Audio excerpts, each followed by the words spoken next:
আচ্ছা, তো আজকে আমরা শিখবো যে কিভাবে আমাদের ফটোশপের মধ্যে যে ডট ইফেক্টটা আছে অথবা যে কমিক ইফেক্টটা আছে ওটাকে আমরা নিয়ে আসতে পারি। তো এটা করার জন্য সবার প্রথম আমরা একটা নতুন লেয়ার বানাবো। নতুন লেয়ার বানানোর জন্য আমরা এই জায়গার মধ্যে চাপ দিব। নতুন একটা লেয়ার ক্রিয়েট হলো।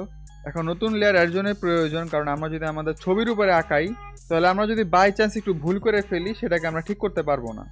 তারপর ব্রাশ থাকা অনুযায়ী আমরা এটাকে রাইট ক্লিক করব। রাইট ক্লিক করার পরে আমাদের এখানে অনেকগুলো অপশন আসবে, তো আমরা সবার শেষের অপশনটাতে যাব।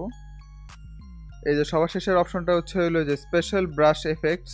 এখান থেকে আমরা এই মেনুটার পাশে যে একটা অ্যারো ক্লিক আছে, অ্যারো ক্লিক না, সাইন আছে, এটা আমরা ক্লিক করব।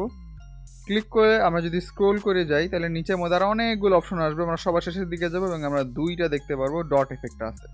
তো ডট এফেক্টের মধ্যে প্রথম যেটা আছে সেটা হলো আমাদের বেশি ঘন থাকবে, মানে ডটগুলো একটু কাছাকাছি থাকবে, এবং আমাদের সেকেন্ড যে অপশনটা আছে ওইটার মধ্যে আমাদের ডটগুলো একটু ছড়ানো ছিটানো থাকবে।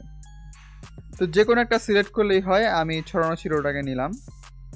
তারপর যে কোনো একটা ফাঁকা জায়গার মধ্যে ক্লিক করব যাতে আমাদের ক্যানভাসে আমাদের ড্রয়িংটা না হয়। তো আমি ভুল করে একটু ড্রয়িং করে ফেলছি, আমরা কন্ট্রোল জেড দিলে সেটা চলে যাবে।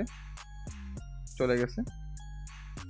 এখন আমরা যদি এখানে ড্রয়িং করি, ওয়াল্লাহ, এই যে আমাদের ডট এফেক্ট এসে পড়ছে।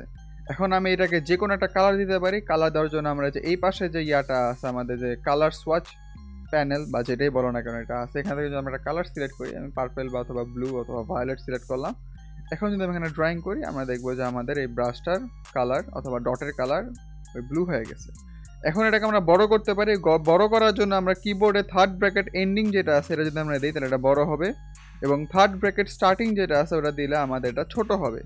কিন্তু মনে রাখতে হবে এই ছোট আর বড়, এটা ডটের সাইজ বড় ছোট হবে না, এটা আমাদের ব্রাশের সাইজ বড় ছোট হবে।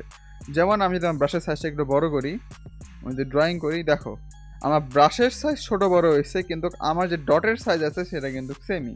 জিনিসটা খুব ইম্পর্টেন্ট, এটা মনে রাখতে হবে। অ্যান্ড এইভাবেই আমরা ডট এফেক্ট দিতে পারি ফটোশপের মধ্যে।